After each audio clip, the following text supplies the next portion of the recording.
നമസ്കാരം. ഇന്നത്തെ വീഡിയോ നമ്മൾ കുട്ടികളെ ഫോക്കസ് ചെയ്തുകൊണ്ടാണെങ്കിലും പ്രായമായവർക്കും കഴിക്കാം. പക്ഷേ ഒരു വിഭാഗത്തിന് മാത്രമാണ്. എന്നുവെച്ചാൽ വലിയ പ്രമേഹം ഉള്ളവരോ അല്ലെങ്കിൽ ഫാറ്റി ലിവർ ഉള്ളവരോ പോളിസിസ്റ്റിക് ഓവറി ഉള്ളവരോ അമിതവണ്ണമുള്ളവരോ ഇതധികം കഴിക്കാൻ പാടില്ല. അതിന് പകരം കഴിക്കേണ്ടവർ മെലിഞ്ഞു പോകുന്നു. ഞാൻ എപ്പോഴും പറയാറില്ലേ, ശരീരം മെലിഞ്ഞു പോകുന്നു, മുടി കൊഴിഞ്ഞു പോകുന്നു, മുഖം കറുത്തു പോകുന്നു എന്ന് പറയുന്ന ഒരു വിഭാഗം ഉണ്ടല്ലോ, നിങ്ങൾക്കറിയാമല്ലോ. ആൻറ്റിബോഡീസ് കൂടിയിട്ട് ഓട്ടോ ഇമ്മ്യൂൺ ആൻറ്റിബോഡീസ് കൂടിയതിന് ശേഷം ഉണ്ടാവുന്ന തകരാറുകൾ അനുഭവിക്കുന്നവർ, അവർക്ക് എക്സലൻ്റ് ആയിട്ടുള്ള ഒരു ശരിക്കും പറഞ്ഞാൽ ഒരു ട്രീറ്റ് തന്നെയാണ് ഇന്നത്തെ ഈ റെസിപ്പി. അത് ഇപ്പം മാംഗോ സീസൺ ആയി വരികയാണല്ലോ. അപ്പം മാമ്പഴം വെച്ചിട്ടുള്ള ഒരു ഇൻസ്റ്റൻ്റ് ആയിട്ടുള്ള ഒരു നല്ല പുഡിങ്ങാണ്, പാചകമില്ലാത്ത പുഡിങ്. ഇത് നല്ല രുചിയാണ്, അറ്റ് ദ സെയിം ടൈം നല്ല ഹെവി കലോറിയാണ്. ആ കലോറി തന്നെ നാച്ചുറൽ ആയതുകൊണ്ട് നമുക്ക് ശരീരത്തിനേറെ ഇഷ്ടമാണ്. അതുകൊണ്ട് വയറൊക്കെ നല്ല സുഖമാകാനായിട്ട് ഏറ്റവും സഹായിക്കും. ഒത്തിരി ആൾക്കാർക്ക് വയറിനകത്ത് ഒത്തിരി പ്രോബ്ലമാണ്. അപ്പോൾ അതൊക്കെ മാറാനായിട്ട് ഇത് വളരെ സഹായിക്കും. നമ്മളുടെ ഗട്ട് മൈക്രോബ്സിൻ്റെ ഭക്ഷണമാണിത്.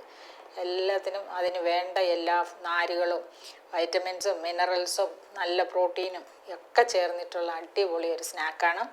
അപ്പോൾ ഇത് തയ്യാറാക്കാൻ ഒരു പ്രയാസവുമില്ല. എപ്പോഴും ഞാൻ പറയുന്നത് പോലെ തന്നെ നിങ്ങളും പറയുമല്ലോ, മാഡത്തിൻ്റെ റെസിപ്പികളൊക്കെ വളരെ ഈസിയാണ് ഉണ്ടാക്കാൻ. അറ്റ് ദ സെയിം ടൈം അത് എല്ലാത്തിനും ടേസ്റ്റൊന്നും വരത്തില്ല, ചിലപ്പോൾ കുറച്ചൊക്കെ ടേസ്റ്റ് കുറവായിരിക്കും. എങ്കിലും ഏകദേശം നമുക്ക് നല്ല ഒരു ടേസ്റ്റ് ആയിട്ടുള്ള ഇത് നല്ല അടിപൊളി ടേസ്റ്റാണ് കേട്ടോ, അത് സംശയമില്ല.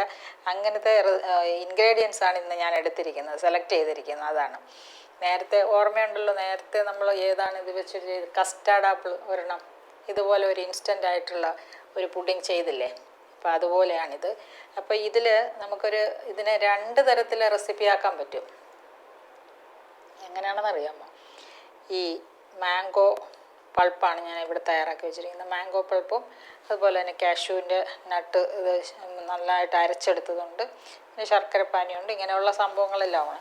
അപ്പോൾ അത് നമുക്ക് ചെയ്യാനുള്ളത്, ആദ്യം ഒരു ഡ്രിങ്ക് തയ്യാറാക്കാൻ പറ്റും ഇത് വെച്ചിട്ട് തന്നെ. കുറച്ച് വെള്ളം കൂടെ ഒഴിച്ചിട്ട് നല്ലോണം ഡൈല്യൂട്ട് ചെയ്തെടുത്ത് അത് ഡ്രിങ്കായി. അല്ലാതെ പുഡിങ് ആകണമെങ്കിലോ ജെലാറ്റിൻ ചേർക്കണം. അപ്പോൾ അങ്ങനെയുള്ള റെസിപ്പി അങ്ങനെ 2 തരത്തിൽ നിങ്ങൾക്ക് തയ്യാറാക്കി കഴിക്കാം. അപ്പോൾ അതിൻ്റെ പ്രധാനപ്പെട്ട ചേരുവകൾ എന്തൊക്കെയാണ് എന്ന് നമുക്ക് നോക്കാം. ഇത്ര അളവുകൾ എങ്ങനെയാണെന്നും നമുക്കൊന്ന് മനസ്സിലാക്കാം. ഇപ്പം നമ്പർ 1, മാമ്പഴം എടുത്ത്. മാമ്പഴം ഇത് ശരിക്കും പറഞ്ഞാൽ ഒരു 150 ഗ്രാം ഉണ്ട്. മാമ്പഴം നന്നായിട്ട് ചെത്തി നല്ലോണം മാഷ് ചെയ്ത് മിക്സിയിൽ നല്ലോണം അടിച്ചു വെച്ചിട്ടുണ്ട്. അതാണിത്, മാംഗോ പൾപ്പ് എന്ന് പറയാം. നല്ല മാമ്പഴം എടുക്കണം കേട്ടോ. പിന്നെ അണ്ടിപ്പരിപ്പ് വെള്ളത്തിലിട്ട് കുതിർത്തത്. അപ്പോൾ ഇത് 150 ഗ്രാം, ഇത് ഒരു 20 ഗ്രാം 20 അണ്ടിപ്പരിപ്പുണ്ട്. ഇത് നല്ലോണം മിക്സിയിൽ നന്നായിട്ട് അടിച്ച് ഇതിനോടൊപ്പം കുറച്ച് തേങ്ങാപ്പാലും ഞാൻ ചേർത്തിട്ടുണ്ട്. തേങ്ങാപ്പാലും കൂടെ വെച്ചിട്ടാണ് ഈ അണ്ടിപ്പരിപ്പ് അരച്ചെടുത്തത്. പിന്നെയുള്ളത് ശർക്കര ഓർഗാനിക് ജാഗറിയാണ് എടുത്തിരിക്കുന്നത്. നിങ്ങൾക്ക് അതുപോലെ അത് കിട്ടുന്നെങ്കിൽ അത് പോലത്തെ തന്നെ ഉപയോഗിക്കാം. പിന്നെ കുറച്ച് ഏലക്ക, ഒരു ഫ്ലേവറിന് വേണ്ടി ഏലക്ക പൊടിച്ച് വെച്ചിട്ടുണ്ട്, തൊലി കളഞ്ഞ്. പിന്നെ നമുക്കിതിനൊരു ബൈൻഡിങ് കപ്പാസിറ്റി കിട്ടാൻ വേണ്ടിയിട്ടാണ് ജെലാറ്റിൻ. ഇതൊരു 10 ഗ്രാം ജെലാറ്റിൻ വെള്ളത്തിൽ കുതിർത്തെന്ന് പറഞ്ഞാൽ ഇതിനകത്ത് ഇത്തിരി വെള്ളം ഒഴിക്കണം. ഡബിൾ ബോയിലിങ്ങിൽ വേണം ജെലാറ്റിൻ തയ്യാറാക്കിയെടുക്കാൻ, അത് മറന്നു പോകരുത്.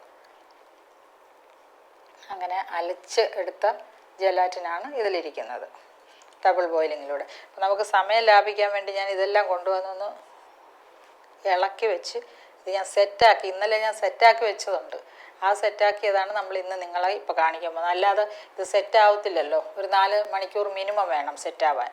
അപ്പോൾ നേരത്തെ ഞാൻ തയ്യാറാക്കി വെച്ചിട്ടുണ്ട്. അപ്പോൾ ഇപ്പോൾ ഇത് തയ്യാറാക്കുന്നത് ഞാൻ കാണിച്ചു തരാം. മാംഗോ പൾപ്പ് ഒഴിക്കാം.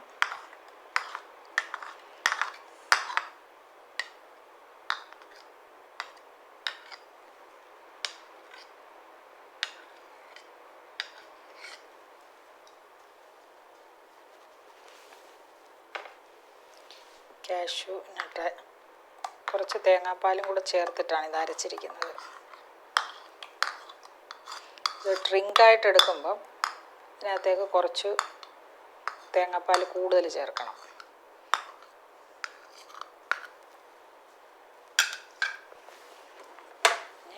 ശർക്കര പൊടിച്ചതായിരിക്കണം, അപ്പം നമുക്ക് എളുപ്പമുണ്ട്. അല്ലെങ്കിൽ ഇത് ശർക്കര നന്നായിട്ട് ഉരുക്കിയെടുത്താൽ മതി.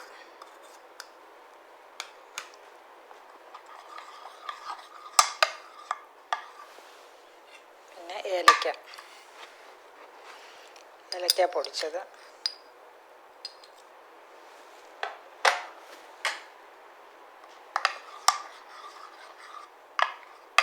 നമുക്ക് ജലാറ്റിൻ ചേർക്കാം.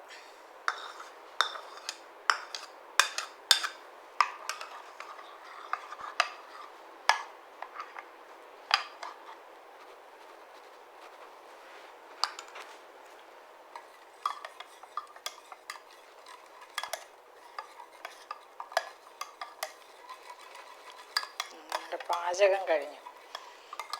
ഇനി ഇത് ഫ്രിഡ്ജിൽ വെച്ച് താഴത്തെ തട്ടി വെച്ചിട്ട് സെറ്റാക്കി എടുക്കാം. ഈ രീതിയിൽ ഇന്നലെ ഞാൻ വെച്ചിട്ട് ഇന്ന് സെറ്റാക്കി എടുത്തതാണിത്. അപ്പോൾ നമുക്കിത് ഇതിനകത്ത് നിന്ന് എടുത്ത് കഴിക്കാം. കണ്ടോ, ശരിക്കൊരു ഐസ്ക്രീം കൺസിസ്റ്റൻസി ചെയ്ത് ഞാൻ കുറച്ച് നേരം പുറത്ത് വെച്ചപ്പോഴത്തേക്ക് ഐസ്ക്രീം പോലെയായി. ഐസ്ക്രീമായിട്ട് ഇത് തയ്യാറാക്കി കഴിക്കാം.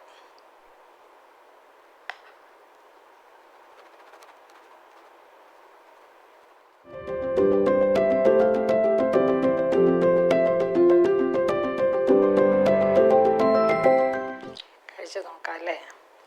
വായിൽ വെള്ളം ഊറുന്ന റെസിപ്പിയാണിത് കേട്ടോ.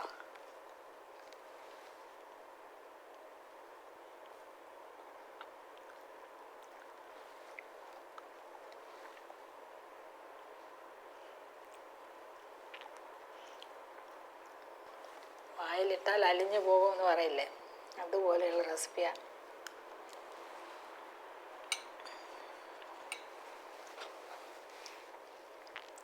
കമൻറ്റ് ബോക്സിൽ 2 അഭിപ്രായങ്ങൾ ഞാൻ കണ്ടായിരുന്നു, 2 തരത്തിലും. പലരും പറയും മാഡം കഴിക്കുന്ന കാണുമ്പോൾ ഞങ്ങൾക്ക് കൊതി വരും, ഉടനെ പോയി തയ്യാറാക്കാൻ തോന്നും എന്ന് ഒരു ഗ്രൂപ്പ് പറഞ്ഞു. വേറൊന്ന് പറയാം, നിങ്ങളെന്തിനാ ഈ കഴിച്ച് കാണിക്കുന്നത് എന്നും ചോദിച്ചു. അപ്പം എൻ്റെ ഒരു ശീലമാണ്, പണ്ട് തൊട്ടേ നമ്മൾ ചാനലിലൊക്കെ വന്നപ്പോഴൊക്കെ തന്നെ ഇതുപോലെ തയ്യാറാക്കുക, കഴിക്കുക, ഇങ്ങനെയുള്ളൊരു ഒരു ആറ്റിറ്റ്യൂഡായിപ്പോയി. അതുകൊണ്ടാണ് ഞാൻ കഴിക്കുന്നത്. അപ്പോൾ ഇത് ഓട്ടോമാറ്റിക്കായിട്ടുള്ള ഒരു റിയാക്ഷനാണ്. അപ്പോൾ അതുകൊണ്ട് എനിക്കത് കഴിക്കാനായിട്ടാണ് തോന്നുന്നത്. തയ്യാറാക്കി വെച്ചിട്ട് ഇത് തയ്യാറാക്കി ഇങ്ങനെ ഇരിക്കുന്നു എന്ന് പറയുന്നത് കഴിച്ചു നോക്കുമ്പോൾ അതിനുള്ള ആ ഒരു എക്സ്പ്രഷൻ നിങ്ങൾക്കും ആ ഒരു ഫീലുണ്ടാവും. അത് ശരിയല്ലേ? അപ്പോൾ ഇതിനകത്ത് അടങ്ങിയിരിക്കുന്ന എല്ലാ ചേരുവകളും, ഇപ്പോൾ മാംഗോ അറിയാമല്ലോ, നല്ല കലോറിയാണ്, at the same time highly nutritious ആണ്, നിറയെ പോഷകങ്ങളുണ്ട്, നമ്മുടെ നാരുകളുണ്ട്. അതുകൊണ്ട് തന്നെ മൈക്രോഫ്ലോറയുടെ ഏറ്റവും നല്ലൊരു ഭക്ഷണമായിട്ട് ഇതിനെ നമുക്ക് തിരഞ്ഞെടുക്കാം. അതുകൊണ്ട് തന്നെ ഇത് ഓട്ടോ ഇമ്മ്യൂൺ ഡിസോർഡേഴ്സിന് ഏറ്റവും നല്ല ഒരു ഭക്ഷണം. വളരെ വയറിനകത്ത് ഒത്തിരി പ്രോബ്ലമുള്ള ക്രോണിക് ഗ്യാസ്ട്രൈറ്റിസ് ഉള്ളവർ, അതുപോലെ തന്നെ ആർത്രൈറ്റിസ്, അതുപോലെ ജോയിൻറ്റ് പെയിൻ, പിന്നെ സോറിയാസിസ്, പിന്നെ അതുപോലെ വയറിനകത്ത് വേദന, മറ്റുള്ള എല്ലാ പ്രശ്നങ്ങളും, ഇപ്പം കിഡ്നിയുടെ പ്രശ്നങ്ങളൊക്കെ വരുമ്പോൾ മാത്രമേ ഉള്ളൂ ഇത് നമ്മളൊന്ന് കുറയ്ക്കേണ്ടത്. അതുപോലെ പ്രമേഹം കൂടുതലായിട്ടുള്ളവർക്കും അധികം കഴിക്കാൻ പറ്റത്തില്ല. ബാക്കി എല്ലാവർക്കും ഓട്ടോ ഇമ്മ്യൂൺ ഡിസോർഡർ ഞാനിപ്പോൾ പറഞ്ഞത്, ഈ ശരീരം മെലിഞ്ഞു പോകുന്നതിന് എക്സലൻ്റാണിത്. നേരത്തെ നമ്മൾ കാണിച്ച ആ റെസിപ്പിയേക്കാൾ ഒരു പടി മുകളിലാണിത്. 100% വെയിറ്റ് വയ്ക്കാൻ നല്ല സാധ്യതയുള്ള ഒരു നല്ല റെസിപ്പി തന്നെയാണിത്, യാതൊരു സംശയമില്ല. പിന്നെ ഇതിനോടൊപ്പം നമ്മൾ ചേർത്തിട്ടുള്ളത് എന്തൊക്കെയാണ് നിങ്ങൾ കണ്ടില്ലേ? ഏറ്റവും നല്ല കാഷ്യൂനട്ട് എന്ന് പറഞ്ഞാൽ നന്നായിട്ട് വെയിറ്റ് ഗെയിൻ ചെയ്യുന്ന ഡ്രൈ നട്ട്സാണ്. നല്ല കലോറിയാണ്, പക്ഷേ അതിനോടൊപ്പം തന്നെ നല്ല പ്രോട്ടീനുണ്ട്, നല്ല ഫാറ്റുണ്ട്, പിന്നെ കുറച്ച് സാച്ചുറേറ്റഡ് ഫാറ്റുമുണ്ട്. അത് ഒട്ടും വിഷമിക്കേണ്ട, ഇതിനോടൊപ്പം ചേർത്ത് വെക്കേണ്ട ഏറ്റവും അത്യാവശ്യമാണ് സാച്ചുറേറ്റഡ് ഫാറ്റ്സും. പിന്നെ നമ്മൾ ഇതിനകത്ത് എന്താ ചേർത്ത്? ജെലാറ്റിൻ എന്ന് പറയുന്ന പ്രോട്ടീൻ്റെ അമൈനോ ആസിഡ്, അത് അങ്ങനെ തന്നെ നമ്മുടെ ബോഡിയിൽ പെട്ടെന്ന് കിട്ടാൻ മാർഗം ജെലാറ്റിൻ കഴിക്കുന്നത് തന്നെയാണ്. അത് ഏറ്റവും കൊളാജൻ്റെ ഏറ്റവും മോസ്റ്റ് ഫൈനസ്റ്റ് ആയിട്ടുള്ള ഒരു ഇൻഗ്രീഡിയൻ്റാണ് ഈ ജെലാറ്റിനായിട്ടിരിക്കുന്നത്. അത് ഏറ്റവും നല്ലതാണ്, നമുക്ക് ശരീരത്തിന് ഏറെ ഗുണകരമാണ്. പിന്നെ ഏലക്ക അറിയാമല്ലോ, നല്ല ഒരു സുഗന്ധവ്യഞ്ജനമാണ്, അതിന് നല്ല ഫ്ലേവർ കിട്ടും. അതോടൊപ്പം തന്നെ വളരെയധികം പ്രോബ്ലംസിനും വയറിനകത്തുള്ള ഗ്യാസും അങ്ങനെയുള്ളതൊക്കെ മാറ്റാനും വളരെ നന്നായിട്ട് സഹായിക്കുന്നതാണ്. അപ്പോൾ ഇതൊക്കെയാണ് ഇതിനകത്ത് നമ്മൾ ചേർത്തിരിക്കുന്നത്. അപ്പോൾ നിങ്ങൾക്ക് ഇത് തയ്യാറാക്കാൻ ഒരു വിഷമവും ഇല്ലല്ലോ. കുഞ്ഞുങ്ങൾക്ക് ഇതിൻ്റെ ഏറ്റവും പ്രധാനപ്പെട്ട ഒരു കാര്യം ഞാൻ വീണ്ടും പറയുന്നു, കുഞ്ഞുങ്ങൾക്ക് തയ്യാറാക്കി കൊടുക്കണം. കാരണം കുട്ടികൾക്ക് ഈ മറ്റുള്ള snacks, biscuit, bread, parotta, pasta, Chinese noodles എന്ന രീതിയിൽ മുന്നോട്ട് പോകാതെ ഹെൽത്തി ആയിട്ടുള്ള, ടേസ്റ്റി ആയിട്ടുള്ള, ന്യൂട്രീഷ്യസ് ആയിട്ടുള്ള സ്നാക്കുകൾ തയ്യാറാക്കി കൊടുക്കുക. അത് ഞാൻ ഇടയ്ക്കിടയ്ക്ക് അതിനു വേണ്ടിയാണ് ഇങ്ങനത്തെ റെസിപ്പികൾ സെലക്ട് ചെയ്യുന്നത്. അത് തന്നെയാണ് പ്രധാനപ്പെട്ട ഉദ്ദേശം. അതോടൊപ്പം നമ്മുടെ ഈ ശരീരം മെലിഞ്ഞു പോകുന്നവർക്കും ഇത് നല്ല എക്സലൻ്റ് ആയിട്ടുള്ള റെസിപ്പിയാണ്. ട്രൈ ചെയ്യുക. കമൻറ്റ് ബോക്സിൽ നിങ്ങളുടെ അഭിപ്രായങ്ങൾ അറിയിക്കുക. നമുക്ക് വീണ്ടും മറ്റൊരു വീഡിയോയിൽ കാണാം.